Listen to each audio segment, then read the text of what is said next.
Bismillahirrahmanirrahim. Dear spectators, Assalamu alaikum. I am Usman Ali, Assistant Professor of Chemistry. Today we are going to discuss Hess's law of constant heat summation.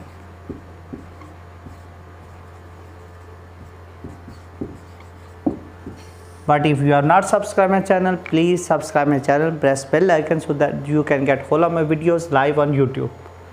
तो dear spectators, ये जो हमारा article है ये chapter number 7 से belong करता है, FSc part 1 से, ऑलमोस्ट लास्ट आर्टिकल है। अगर आपके पास कोई रिएक्शन होता है, आप ए से डी तक प्रोसीड करना चाहते हैं, आप एक स्टेप में मूव करते हैं, तो इंथाल्पी चेंज आती है डेल्टा एच। अगर आप यही ए से बी तक जाएं, मल्टी स्टेप में जाएं, बी से सी तक जाएं और सी से डी तक जाएं, तो इंथाल्पी चेंज आती है डेल्टा H1, डेल्टा H2 और डेल्टा H3। हर स्टेप की हमने इंथाल्पी नोट कर ली। तो फिर इंथाल्पी में जो चेंज आ रही है वो डेल्टा H जो है ये सिंगल स्टेप में, इनिशियल स्टेट ये थी, फाइनल स्टेट ये थी। डेल्टा H जो एक ही स्टेप में मूव की है, ये बाकी सारी इंथाल्पीज़ के सम के बराबर होगी, delta H1 plus delta H2 plus delta H3। तो हम यहाँ से हेसेस लॉ को डिफ़ाइन करने लगे हैं। तो हेसेस लॉ की क्या डेफिनेशन बनती है? What is the definition of Hess's law? Total heat of a reaction, कि किसी भी रिएक्शन की heat are sum of heat of reaction in a are total heat of reaction will remain same. ये same रहती है, लेकिन condition क्या है? कंडीशन ये है, if initial and final state remain same. कि अगर इनिशियल और फाइनल स्टेट सेम रहे तो टोटल हीट भी हमेशा क्या रहती है? सेम रहती है। लेकिन एक और चीज़ है, रिगार्डलेस, इससे कोई गरज नहीं है, the path followed by system. तो यहाँ पर दो चीज़ें आ रही हैं कि जो हीट में चेंज आती है वो किस किस पे डिपेंड करती है। हीट में आने वाली चेंज इनिशियल स्टेट पर और फाइनल स्टेट पर सिर्फ डिपेंड करती है, पाथ पे डिपेंड नहीं करती। मीन इनिशियल स्टेट थी ए, आप फाइनल स्टेट पे चले गए डी पर, तो ये है हमारे पास फाइनल स्टेट है। आप एक स्टेप में मूव करें वो एक पाथ होगा, आप मल्टी स्टेप में मूव करें वो कई पाथ होंगे। तो ये सेम रहती है, चाहे रिएक्शन एक स्टेप में हो या एक से ज़्यादा स्टेप में हो, ये चेंज नहीं होती। तो इसको हम बोलते हैं, this is called as Hess's law. ये सिर्फ किस पे डिपेंड करता है? इनिशियल और फाइनल स्टेट पर। पाथ चाहे सिंगल स्टेप हो या मल्टी स्टेप हो, ये तब्दील नहीं होती। तो this is the equation of Hess's law of constant heat summation. और हेसेस लॉ की यहाँ पर एक और डेफिनेशन भी बनती है कि अगर आप, क्योंकि ये वाली हीट इन सारी हीट्स के सम के बराबर है और ये साइक्लिक रिएक्शन नहीं है, अगर आप इसको रिवर्स करेंगे तो इसका साइन भी इन्वर्स हो जाता है, और जब आप इसको रिवर्स करेंगे ये साइकिल कंप्लीट हो जाता है। अगर कंप्लीट हो जाएगा ये और ये अपोजिट होंगी तो फिर बराबर भी होंगी, अगर इनको काटें तो मजमुआ ज़ीरो निकलेगा। तो इसकी सेकंड डेफिनेशन ये बनती है, सम सुमेशन जो है ये सम से निकला हुआ है, सम ऑफ हीट कंटेंट्स, सारी हीट्स का मजमुआ किसके अंदर? इन ए साइक्लिक रिएक्शन। अगर कोई साइक्लिक रिएक्शन होगा तो सारी हीट्स का जो सम होता है इज़ इक्वल टू किसके बराबर होता है? ज़ीरो। तो sum of heat contents in a cyclic reaction is equal to zero, वो ज़ीरो के बराबर होता है। This is sigma, this is the sign of summation. Delta H enthalpy में आने वाली चेंज किसके अंदर, इन ए साइक्लिक रिएक्शन, वो किसके बराबर होगी, 0 के बराबर होगी। और ये हेसिस लॉ की सेकंड डेफिनेशन भी है और इसको हम सेकंड लॉ ऑफ थर्मोडायनेमिक्स भी बोलते हैं। This is also called as second law of thermodynamics. अब हम इसकी कुछ एग्जांपल्स करने लगे हैं हेसिस लॉ की।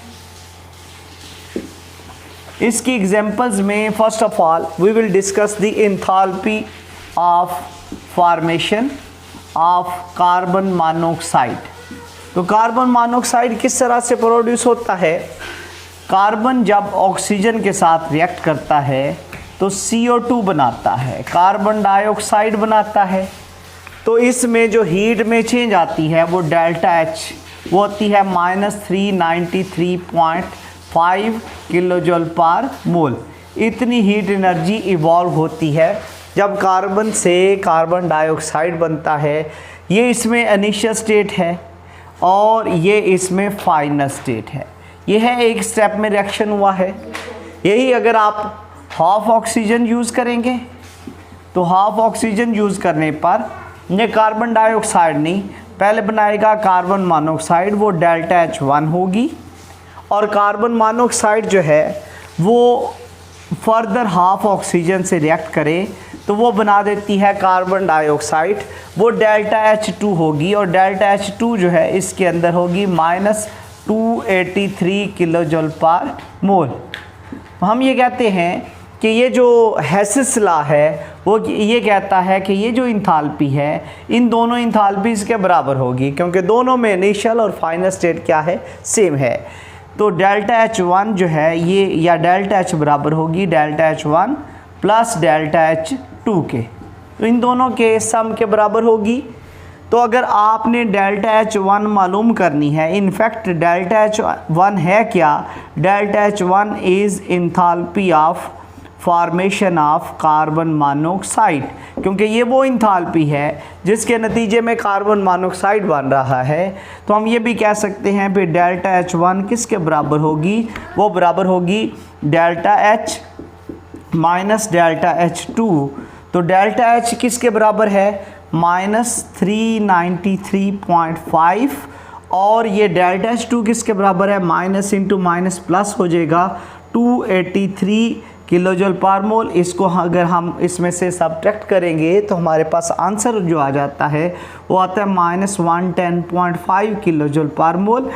इनफैक्ट ये जो डेल्टा H1 है ये क्या है, डेल्टा H1 जो है this is the enthalpy of formation of carbon monoxide. तो ये वो इंथैल्पी है जिसके नतीजे में हम कार्बन मोनोऑक्साइड प्रोड्यूस करेंगे। तो इस फार्मूले को यूज़ करते हुए हमने क्या मैयर कर ली, enthalpy of formation of carbon monoxide. तो नेक्स्ट जो हम इसमें डिस्कस करने लगे हैं वो है हमारे पास इंथैल्पी जो है। एक और हम इसकी सेकंड एग्जांपल यहाँ पर कोट करेंगे। सेकंड एग्जांपल इसकी क्या बनती है, सेकंड एग्जांपल के अंदर हम डिस्कस करेंगे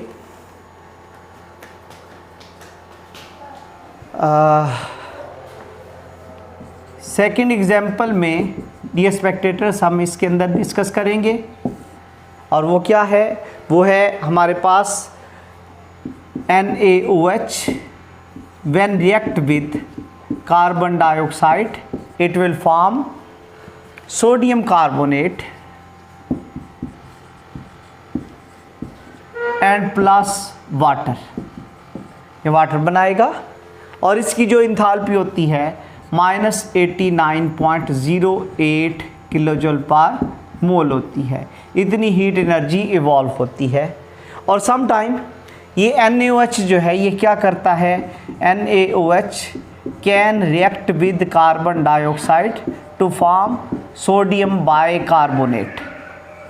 ये डेल्टा H1 होगी और डेल्टा H1 किसके बराबर होगी, -48.02 किलोजूल पर मोल होगी। और ये जो हमारे पास सोडियम बाइकार्बोनेट बना है ये फर्दर कार्बन डाइऑक्साइड से रिएक्ट करके क्या बना सकता है, it can form sodium carbonate, it can react with further NaOH और क्या प्रोड्यूस कर सकता है, सोडियम कार्बोनेट प्लस वाटर, और ये हमारे पास फाइनल जो है वो इक्वेशन जो है प्रोड्यूस हो जाती है। तो हम ये कहते हैं कि इस इक्वेशन के अंदर हमने क्या किया है, इनिशियल स्टेट में NaOH और कार्बन डाइऑक्साइड है, और फाइनल स्टेट में सोडियम कार्बोनेट और वाटर हैं।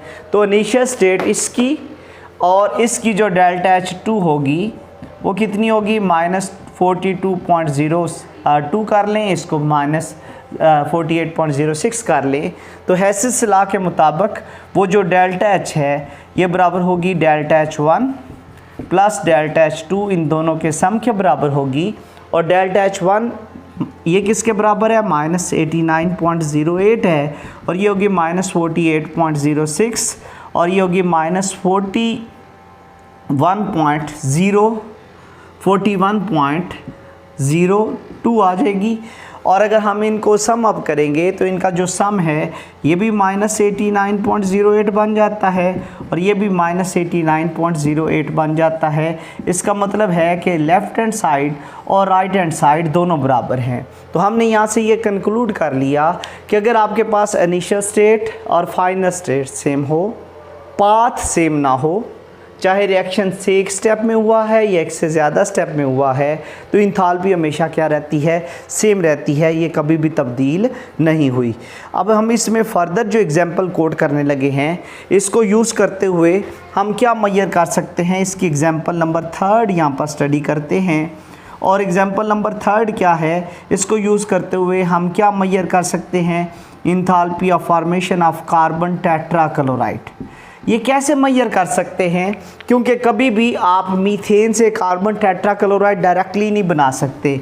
मीथेन की हैलोजिनेशन से हम सनलाइट की मौजूदगी में मिथाइल क्लोराइड बनाते हैं, मिथाइल क्लोराइड की हैलोजिनेशन से मैथिलीन क्लोराइड बनता है, इससे क्लोरोफॉर्म बनता है, और उसके बाद जाके अगले स्टेप में CCl4 बनता है। इसका मतलब है कभी भी हम मीथेन से डायरेक्टली CCl4 नहीं बना सकते। तो इसमें CCl4 किस तरह से बनता है, इन मल्टी स्टेप, और जो रिएक्शन मल्टी स्टेप में होता हो उसकी इंथाल्पी कैसे मेजर की जाती है, यूजिंग हेसिस लॉ। तो हेसिस लॉ की लास्ट जो एप्लीकेशन है वो है इसकी 4th एप्लीकेशन, और हेसिस लॉ को हम यूज़ करते हुए क्या मेजर कर सकते हैं, इंथाल्पी। किसकी इंथाल्पी, ऑफ कंबस्शन। कंबस्शन मालूम कर सकते हैं किसकी, बेरिलियम ऑक्साइड की और एल्युमिनियम ऑक्साइड की। इनकी कंबस्शन कैसे मालूम कर सकते हैं, क्योंकि बेरिलियम और एल्युमिनियम में ये एबिलिटी होती है कि अपने ऊपर क्या बनाते हैं, प्रोटेक्टिव लेयर बना लेते हैं। किन की, ऑफ ऑक्साइड। आप इनको कभी भी डायरेक्टली कंबस्ट नहीं कर सकते। तो इनके बेरिलियम ऑक्साइड बनाने हों और एल्युमिनियम ऑक्साइड बनाने हों तो इनकी प्रोडक्टिव लेयर को तोड़ना पड़ता है। तो इनकी कंबस्टन सिंगल स्टेप में नहीं होती, किस में होती है, मल्टी स्टेप में होती है। तो इनकी इंथाल्पी ऑफ कंबस्टन मालूम करने के लिए भी क्या यूज़ किया जाता है, हेसिस लॉ। तो ये हेसिस लॉ की टोटल एप्लीकेशंस हैं जो हमने आज के लेक्चर में डिस्कस कर ली। तो this is the Hess's law, Hess's law of constant heat summation, के हीट हमेशा क्या रहती है, कांस्टेंट रहती है। अल्लाह हाफिज़।